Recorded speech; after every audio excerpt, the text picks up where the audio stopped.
ये एक महत्वपूर्ण प्रेस वार्ता है।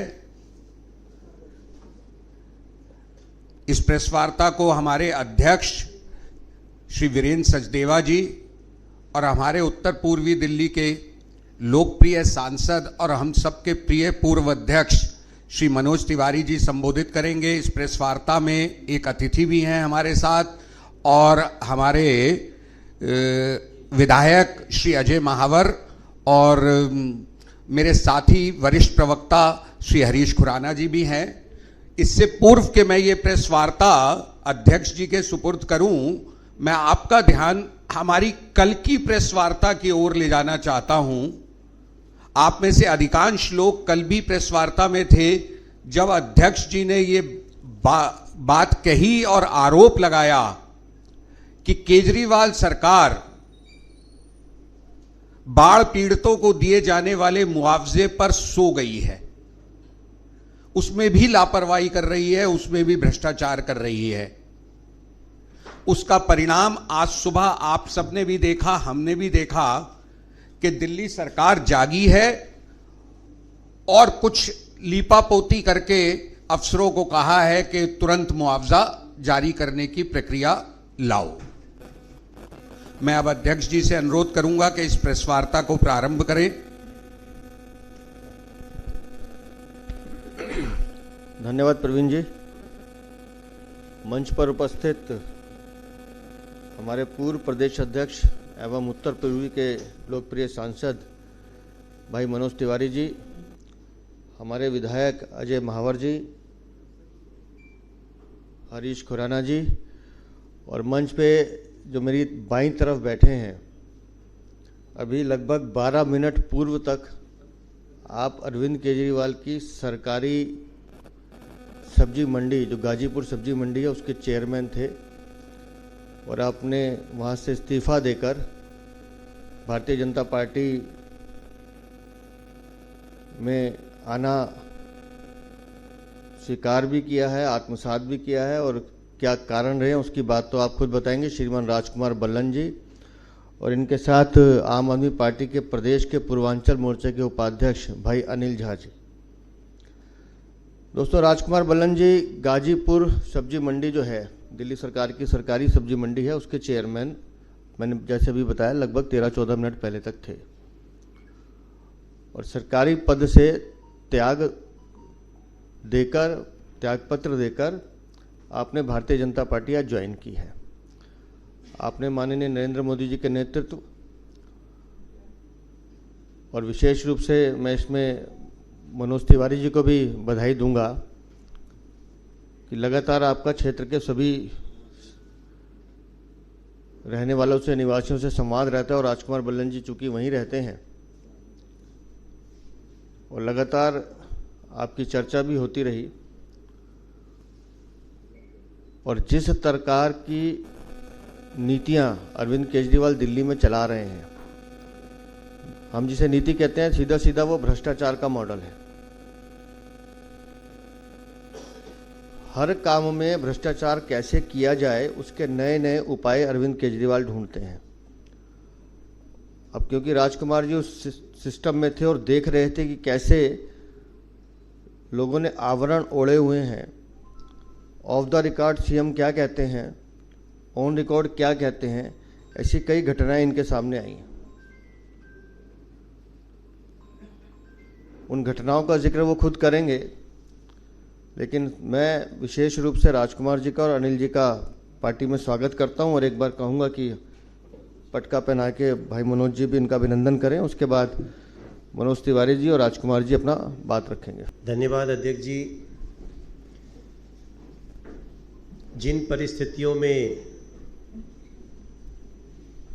दिल्ली की सरकार काम कर रही है, वैसे में एक पूरी मंडी समिति के चेयरमैन का उस पद को त्याग करके भारतीय जनता पार्टी में आना, ये अपने आप में एक बहुत बड़ी घटना है और जो लोग दिल्ली की सरकार चला रहे हैं आम आदमी पार्टी के द्वारा, उन पर कई प्रश्न छोड़ देता है। राजकुमार बल्लन जी का जो पद था वो बड़ा पद था। इस पद के तहत एक बहुत बड़ी जिम्मेदारी होती है, पूरी एक प्रकार का छोटा सा मंत्रालय जैसा होता है। लेकिन उसके बाद भी राजकुमार बल्लन जी का भारतीय जनता पार्टी में आने के पीछे बहुत सारी बातें रही होंगी जो वो अपने मुंह से कहे तभी ठीक है।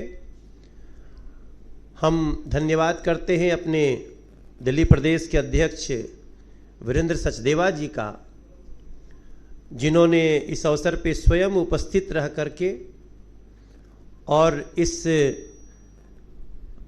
पार्टी में आने के इस प्रक्रिया को एक गंभीरता दी। और हमारे क्षेत्र के हमारे जो स्थानीय लोकप्रिय विधायक हैं अजय महावर जी, जो विधानसभा के मुख्य सचेतक भी हैं, जहां राजकुमार बल्लन जी रहते हैं वो विधानसभा अजय जी की है।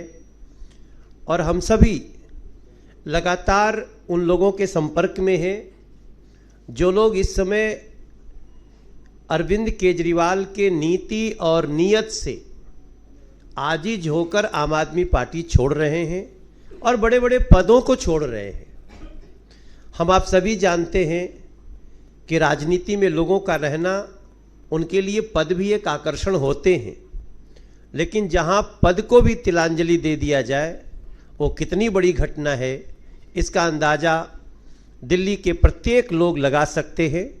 मैं अपनी तरफ से राजकुमार बल्लन जी का बहुत स्वागत करता हूं और साथ में अनिल झा जो पूर्वांचल मोर्चा के प्रदेश के उपाध्यक्ष हैं, आपका भी बहुत बहुत स्वागत। और हम इसी स्वागत के साथ हम जरूर अपेक्षा करेंगे कुछ बातें जो हमसे बल्लन जी करते हैं, कहते हैं, वो उनके मुंह से हो तो ज़्यादा उपयुक्त होगा आज के दिन। राजकुमार बल्लन जी।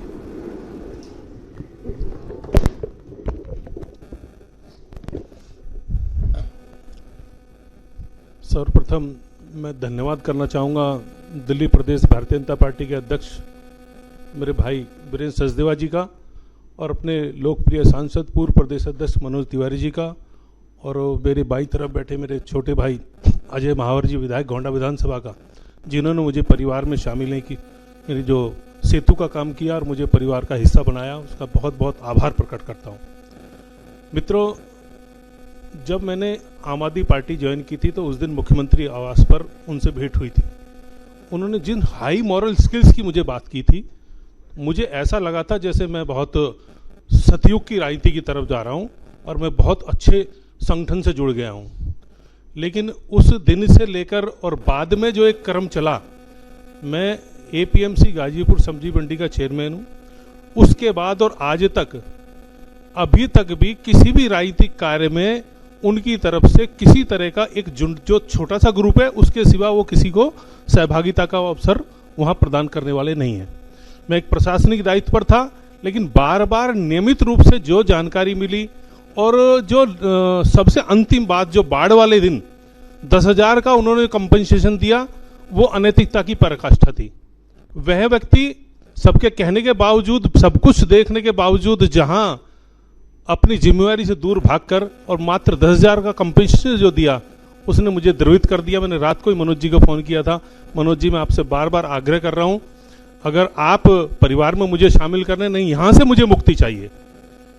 अभी चंद दिन पहले जब उनके निवास की चर्चा हुई, जब उनके जो हायर मॉरल स्किल्स की जो बात की थी, नैतिकता की, वो उनके आवास की जो घटनाएं टेलीविजन पर चली, और मैं ही नहीं और मेरे परिवार के सब लोग, बच्चे तक भी ये कहने लगे कि हमें शीघ्र संगठन को छोड़ना चाहिए, हमें ऐसे परिवार में शामिल नहीं रहना। दूसरी घटना यह है, जो अभी उन नेताओं के साथ जो लगातार हम देखते थे, उन नेताओं के साथ जिनको पेट भर भर कर वो कोसते थे, जब उनके साथ गलबैयां करते हुए देखा तो मुझे लगा कि राजकुमार वास्तव में गलती हो गई। मैंने मनोज जी को और वीरेंद्र सचदेवा जी को भी एक मैसेज किया था कि वीरेंद्र जी, मैं इस समय आपसे जुड़ना चाहता हूं, आप मुझे एक अवसर प्रदान करें। अगर उसमें देरी ना करें, मैं दिन प्रतिदिन अपने आप को असहज महसूस कर रहा हूं। मैं भावनात्मक रूप से और बड़ी जिम्मेदारी के साथ ये कहना चाहता हूं, अपने राजनीतिक जीवन में मैंने जो सीखा है कि सामाजिक राजनीतिक जीवन में नैतिकता के बिना कोई भी कार्य असंभव है, और उस दल में नैतिकता का दूर दूर तक कोई नाता नहीं है। वह व्यक्ति उस संगठन में जो बोलते हैं, सिर्फ जो उनके मन में आया उसको हां भरने के सिवा वहां लोकतांत्रिक प्रक्रिया का कोई स्थान है नहीं। एक चीज आपको और समझ कहना चाहता हूं, ऐसी प्रेस वार्ता में जिस दिन मेरी घोषणा हुई थी उससे लेकर आज तक नो एनी कम्युनिकेशन मुख्यमंत्री, नो एनी कम्युनिकेशन कृषि मंत्री, नो एनी कम्युनिकेशन किसी भी व्यक्ति से, जिलाध्यक्ष या उससे कोई संपर्क नहीं है। मुझे आज तक किसी राजनीतिक कार्यक्रम की सूचना भी नहीं होती थी, आज बता रहा हूं जी। वहां आवश्यकता भी नहीं है उनको, वो तो सिर्फ मुझे ऐसा लगा कि मुझे ज्वाइन कराकर और देकर इतिश्री कर ली। उनका अपने एक अलग उद्देश्य है, वो उनका जो समझ में आया, जो यहां रहकर मैंने महसूस किया कि मैंने शायद जिस हायर मॉरल स्किल के साथ 30-35 साल राजनीति की, जिस नैतिकता के साथ राजनीति की, मुझे अपने घर वापस आना चाहिए, मुझे घर वापसी का अवसर प्रदान किया। और उसमें जो मनोज जी का जो मेरे प्रति स्नेह रहा, उसके वापसी आने के लिए वह एक निवेदन और बताना चाहता हूं कि मैं 2 साल मुझे इस परिवार को छोड़े हो गए। 2 साल में अध्यक्ष जी मैं ऋणी हूं भाजपा कार्यकर्ताओं का। इन 2 साल में बहुत सारे मेरे परिवार में सुख और दुख के अवसर भी आए। अगर कहीं मेरी माँ का देहावसान हुआ तो जिस दल में मैं था वहां नहीं, सबसे पहले अगर पहुंचे तो मनोज तिवारी पहुंचे, सबसे पहले पहुंचे तो अजय महावर पहुंचे। मेरे परिवार में कोई सुख का अवसर हुआ तो जो भाजपा कार्यकर्ताओं ने मुझे वही प्यार दिया जो मैं वहां रहते हुए भी ये संगठन के बड़प्पन को इस आदर्श दृष्टिकोण से लेकर मेरे वापसी का मार्ग प्रशस्त करने में ये भी मेरी आत्मा को बार बार वजन था। और वहां उस दल में रहकर संवादहीनता सबसे बड़ी चीज है। वहां संवाद नाम की कोई चीज है नहीं, संवाद करने की उन्हें आवश्यकता भी नहीं है। दूसरा सबसे बड़ा, मैं शिक्षा के क्षेत्र से जुड़ा हुआ था, शिक्षा समिति का चेयरमैन भी रहा था। अध्यक्ष जी आपको बताना चाहता हूं, दिल्ली के अंदर जब जब मनीष सिसोदिया जी और वो शिक्षा की बात करते हैं और अच्छे मॉडल को दिखाते हैं, मैं एक एजुकेशनिस्ट होने के नाते बार बार मुझे पीड़ा होती थी कि मुस्तफाबाद विधानसभा में एक ऐसा विद्यालय जिसमें ऑल्टरनेट डे में क्लासें आज भी चलती हैं, भवन की उपलब्धता नहीं है। मैं ये नहीं कह रहा कि उन्होंने कुछ कार्य नहीं किए होंगे, लेकिन अगर हमें यह सिखाया गया कि शुरुआत वहां से करनी है जहां कमी है, वहां नहीं कि जहां अच्छे स्कूल को ही पॉलिश करके और हम वहां उसको दिखाकर उसको आगे बढ़ाएं।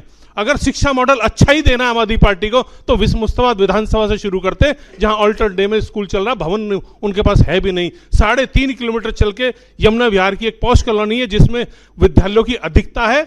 अगर वह ना हो तो त्राहिमाम पूरा क्राउड नगर विधानसभा और मुस्तफाबाद विधानसभा के बच्चों के लिए शिक्षा उपलब्ध कराना मैसर नहीं होगा। तकलीफ तब होती है जब किसी भी छोटी सी चीज को बड़ा बनाकर दिखाया जाता है और जो उसके बुनियादी दृष्टिकोण है उनको छोड़ दिया जाता है। तकलीफ तब हुई जब कोविड में सबसे पहले बड़ी बड़ी बातें की गई और जब अवसर आया तो यह कह दिया गया कि हाथ खड़े करके एक तरफ खड़े हो गए। वही बाढ़ में आज सिर्फ आरोप प्रत्यारोप लगाना राजनीतिक दल का काम हो सकता है, लेकिन जो बुनियादी सुविधाएं थी उन्हें देने के लिए कोई सामने नहीं आया। अगर बुनियादी सुविधाएं देने के नाम पर आए तो रात को मनोज तिवारी, अजय महावर वहां पहुंचे, उनके तरफ से कोई सिर्फ कोरे उस करने के सिवा कोई जरूरत नहीं थी। मेरे घर से थोड़ी दूर बांध टूट गया था, उसकी चिंता करने कोई नहीं आया। जहां हमारा निवास है वहां चंद फरलांग की दूरी पर वीरेंद्र सचदेवा जी सेवा कर रहे थे रोड पर, वहां से कभी भी घटना घट सकती थी, पूरा नपार बह सकता था, लेकिन उनको सिवाय उस करने के कोई नहीं रहा।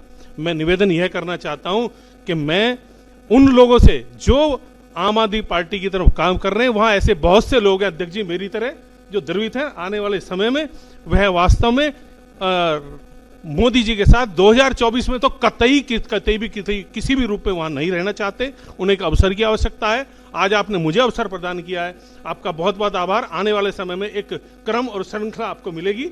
आप मुझे अवसर प्रदान करेंगे तो बहुत सारे लोग आपके नेतृत्व में यहाँ आना चाहेंगे और वो चाहते हैं कि 2024 में मोदी जी को प्रधानमंत्री के रूप में देखकर देश में एक राष्ट्रवादी सरकार बने। और जो नया गठबंधन हुआ है उन्हीं लोगों से, जिन लोगों को पेट भर भर कर संजय सिंह और अरविंद केजरीवाल गाली देते थे, उनको जो बाहें भर रही हैं, इससे एक आम आदमी, जनमानस, चलने वाला, उनकी सबकी समझ में आ गया है कि, और मुझे तो बहुत अच्छी तरह समझ में आ गया मैंने गलती की है। बहुत बहुत आभार भारतीय जनता पार्टी का, परिवार का, जो मुझे परिवार में शामिल किया। मैं वादा करता हूं जिन भावनाओं से कहीं भी इस तरह से मैं परिवार में आकर एक अच्छा कार्यकर्ता बनने की कोशिश करूंगा, और जो भी मुझे काम मिलेगा मैं उसको काम करने की कोशिश करूंगा। आपका बहुत बहुत आभार मुझे भारतीय जनता पार्टी में ज्वाइन कराने के लिए।